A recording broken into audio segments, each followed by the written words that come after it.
Bunny girl. See him off. Come on, old girl. Go on. We're back. Dog, old man, and myself. And it hasn't fallen down yet, which is great news. Me and my father here were absolutely overwhelmed with the amount of support that you've all given us. My father and I. That's it. My father and I were absolutely overwhelmed with the support that you lot have actually given us. It's amazing. There's people from all over the world watching this. So, yeah. A treat. A treat. For us all. Beautiful. Right, guys, we're back. Round 2, episode 2. I can't believe how successful things have been, but yeah, I love you all. That's all I can say. I'm flabbergasted. So, quick update for you all. So as you can see, we've got this ceiling taken out in here. That's the wall that I built in the last episode. So we're going to be, on this episode, taking this brickwork up. And we're going to pinch this steel here, just to take all this weight. That's the plan with that. The floor in here is absolutely shot. It's absolutely knackered everywhere. It's cracking everywhere. It's out of level. But this is what was behind that kitchen wall. The bathroom suite. So, this is dead interesting. So the bottom of the shower tray stamped 1945. This shower tray was made at the end of World War II. Got a Made in England stamp. You'll love to see it. And here we still follow the British standard. This is what this stands for, BS. And then the code for what standard this is. At the time, that will have been compliant with the building regs. So, for the foreign viewers, this is what we follow in England. The British standard. Then it follows a code. But yeah, interesting. So, this is a fireplace. The plan is that we're going to take that through, all the way through. And we've got a big fire that we're going to put into there. This here, this is going to get walled up. This is why these blocks are here. So that's his next move. There's some funky plumbing down there running underneath the floor. I mean, the plumbing is pretty wild in this property anyways, as everything else is. So yeah, this is kind of where we're at with it at the moment. Yeah, let's get going. Turns out there was a fluffy bit for this mic that was missing. So that's why I've shaved my beard as well, so it doesn't catch on it as much for everyone. And yeah, hopefully this little fluffy bit here helps. I accidentally left the mic inside, so bear with me here. It's just a small part. I'm knocking a hole through into the single story extension now so I can see what I'm doing. I need to be able to see the corner of this double story extension before I do anything.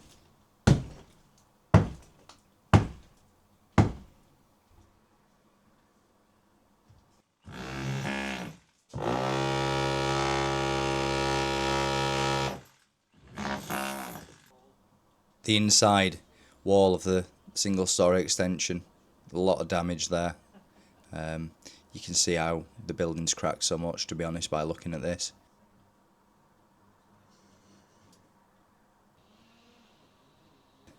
Here we have a little bit of cowboy behaviour. That is roofing felt that they've put in as damp. Never surprised. So that there is the corner of the double story extension. I've got a bit of a hole out now properly. Exposed it. With the foundations being out of level, it's caused a bit of an issue. But we can sort that later on.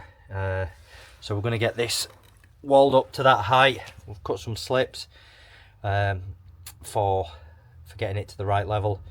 Once we've done that, we can go back to the old bricks, but we are going to be tubing it out up here and leaving it until I've picked up this steel above.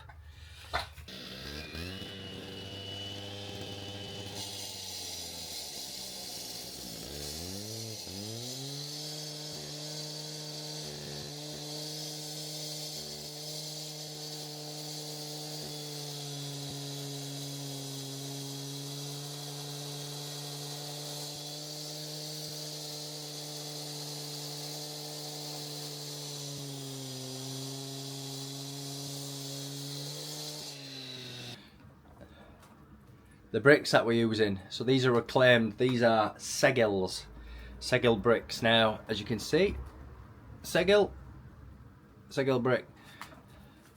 It's a decent match. Again, reclaimed, reclamation yard. These are from a quarry that is basically in Segil, and these are local to Durham, so they're probably about, give or take, about 80 years old, I'm guessing. Maybe a bit less, maybe a little bit more, but it's a shame that materials these days are not like this anymore. Really absolute solid thing, solid as a rock. It's the saddening truth about construction. Materials are getting cheaper, and then we've got these relics of the past which just embarrass most modern day materials.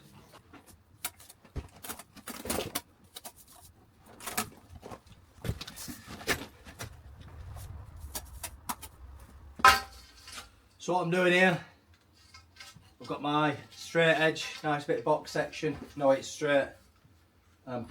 Putting it up there onto where I can see the brickwork. I'm literally taking a level off, and I'm just checking to if it lines up with the masonry below, which it does. So now what we're going to do, get a single damp on, just 100mm strip. On top of that, them slips that I've put on, and then we're going to go on to using these old bad boys.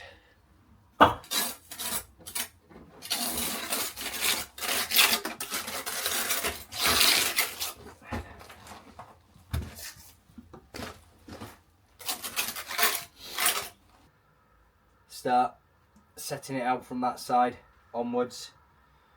I'm going to have to, again, measure it all out or dry bond it, one of the two. Set this corner going so it lines up with the outside. Once I've got that, it's pieced in. I know it's going to be right. You know, it's always worth spending some time. If you're doing any sort of masonry, your first part really is if you get it right, the rest of it is it's a doddle.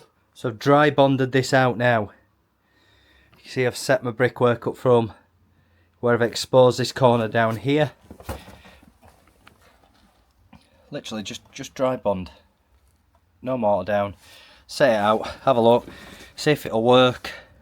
Tighter gaps down here. There's a bigger gap here, so we can just lose that, even them out as we're building it. Relatively easy. So this works. Where this extension is, I really just simply, I don't trust doing anything with this here. I just don't trust it, and you know, it's a lot longer way of doing this in terms of how much work it is, but it'll be the same outcome, and I feel more comfortable doing it. So that's what we're doing, and it won't fall down. So the brickwork is actually floating off the steel here. This next one is. So I don't actually trust what I'm seeing there. Not that I should trust anything, but you kind of have to do what you've got to do. So what I'm going to do is I'm going to take the risk on this side that I've just set, and I'm just going to get my line again, string it through. That's not bad at all. I was expecting that to be a lot worse. That's more or less following it perfectly, so brilliant. So this is the damp that we put in, the down and out. I believe I put it, which I guess is the right thing. So this is going to sit on top of this course here. So anything that, for any reason there's a leak above, or you know, some way it gets in, comes down this cavity, it's going to be expelled straight out, which is perfect.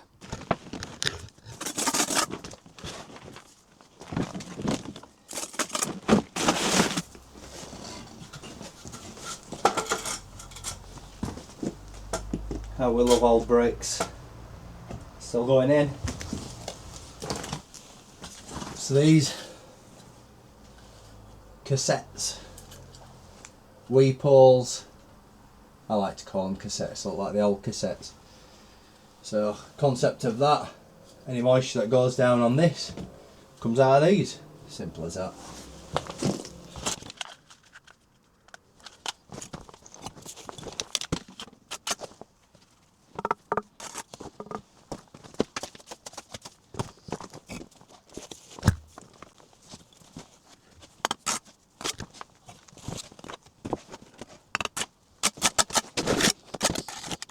So something I've realised, I've set this all out, and the cavity shifts on this side, what followed down from the internal on the blockwork, so it narrows. Now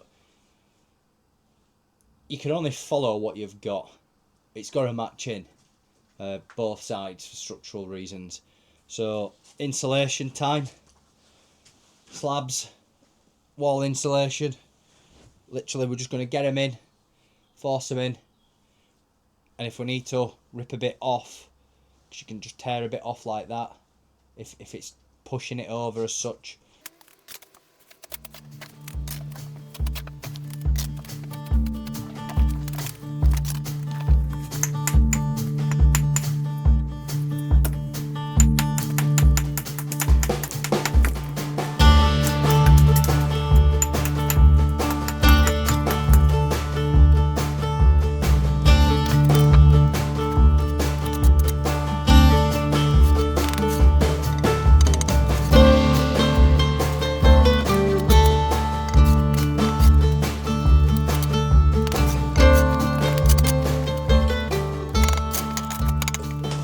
So the method that I'm going to use, obviously because if I continue like that I'd never get to underside it steel, so I'm going to tube it out. To require tubing it out you need a half brick, like a sacrificial half brick. We've got loads of these dotted around, so these are what I'm going to use to do it, to make life easier. Just a little bit of sand like that. You can see down there, that's where the sacrificial half's going. That's just so I can get my level really when I put this brick in. So all it is a case of just putting that like that, and when it comes to it, when I piece that into that corner, I can just take that sand out.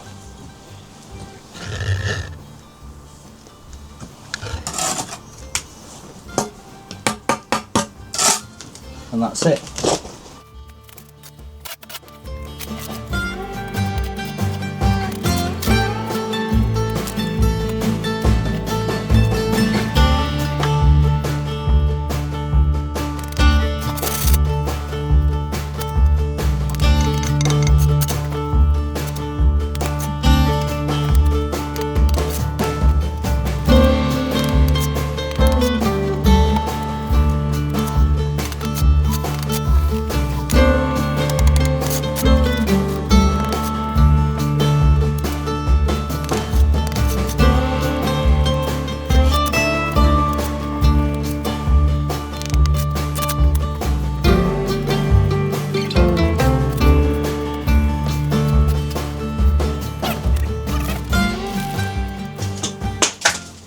Black it is.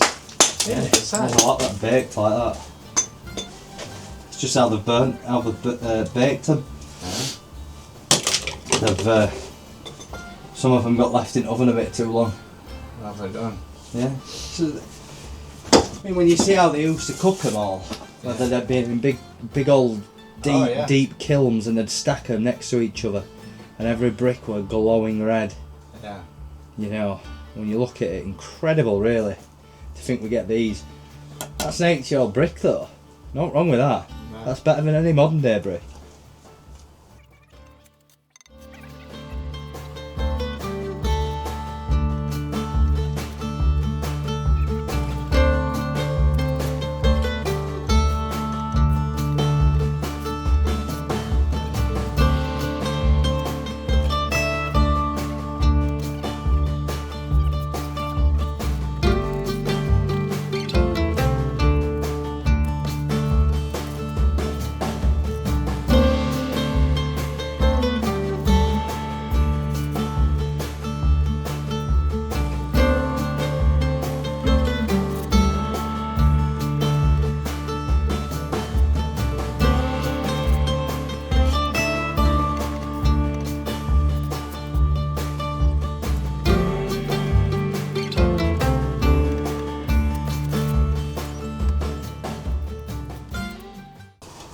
it's moving too much. It's a combination of the insulation pushing it back. I don't want to go any higher now, if I'm honest. It's just with being freestanding. If it were tied into something, I'd keep going, but it's not, so it's just going to keep moving. So I'm going to joint this up, and that's going to be it for work at least tonight.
So people say a man is made out of mud. A poor man's made out of muscle and blood. Muscle and blood and skin and bone. I'm the weak and the back the strong. You rode 16 tons. What do you get? Another day you're deeper in debt. So beating on you call me 'cause I can't go and hold my soul.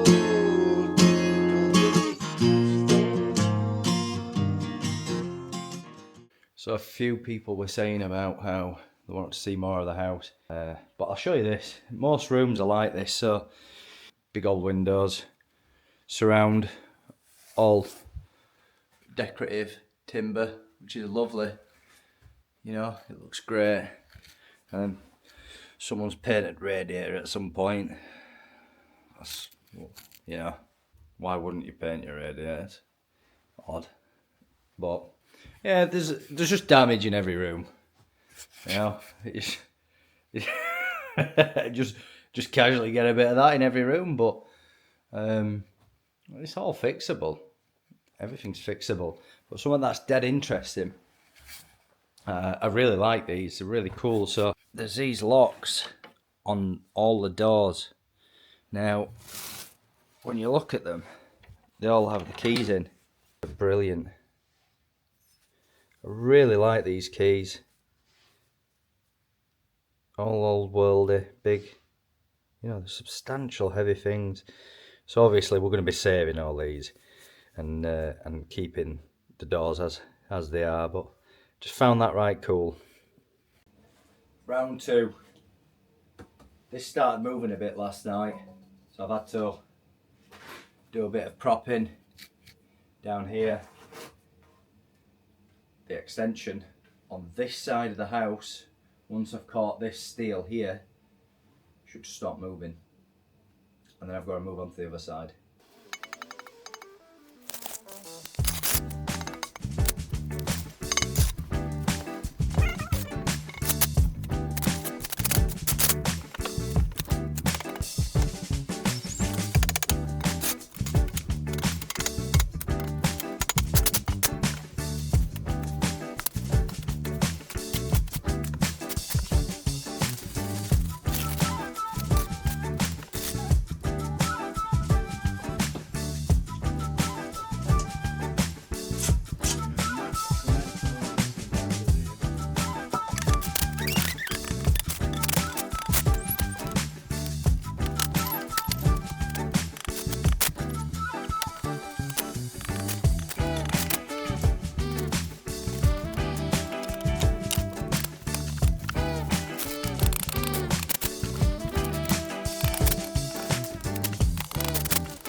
Hopefully this is all going to start making sense.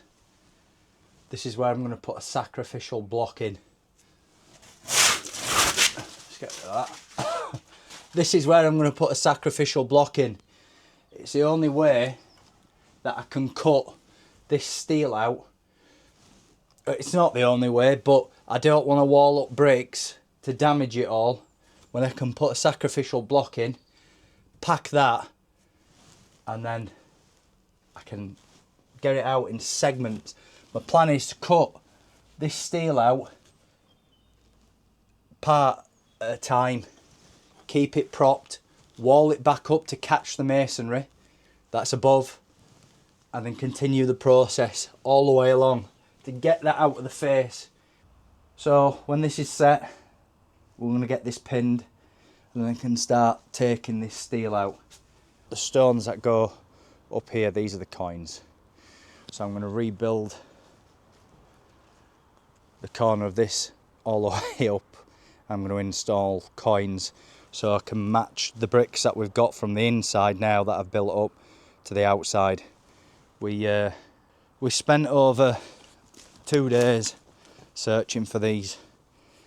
These are incredibly big bricks. They're actually the biggest I've seen.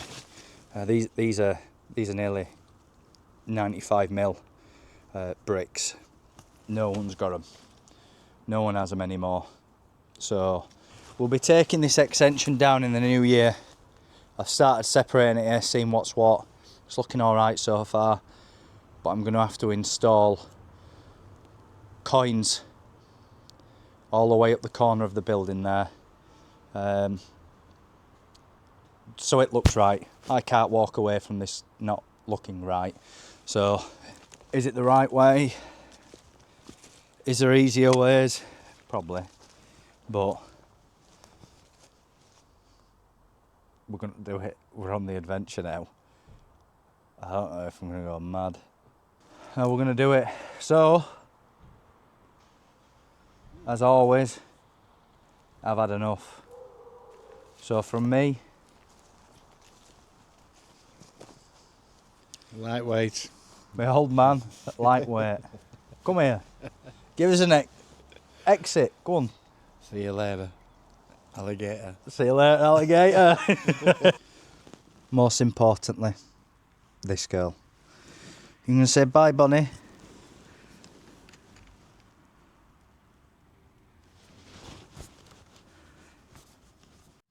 You can wear a mask and paint your face. You can call yourself the human race.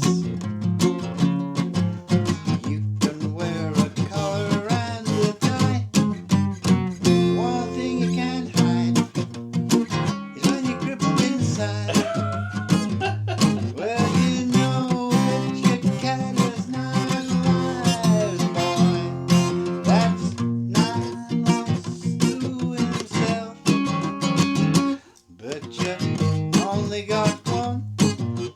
talks